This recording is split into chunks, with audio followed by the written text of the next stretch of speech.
தென்காசி மாவட்டம் புளியங்குடி பகுதியைச் சேர்ந்த தனியார் பள்ளி பேருந்து 50-க்கும் மேற்பட்ட பள்ளி மாணவர்களை ஏற்றி நெல்லை கலெக்டர் அலுவலகம் அருகே உள்ள மாவட்ட அறிவியல் மையத்திற்கு வந்திருக்கிறது.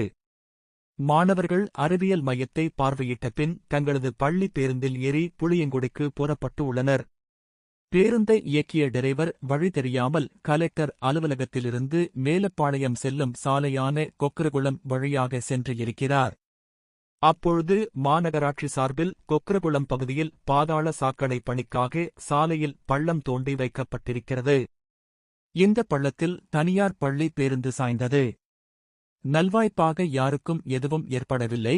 பாதாள சாக்கடை பணிகளால் பல்வேறு சாலைகள் குண்டும் குழியுமாக இருப்பதே எதற்கு காரணம்? மாநகராட்சி சார்பில் எச்சரிக்கை பலகை வைக்கப்பட்டு இருந்தும் இந்த ஓட்டுநர் அதனை சரியாக கவனிக்காமல் வந்ததினால் இந்த விபத்து ஏற்பட்டதாக தெரிகிறது.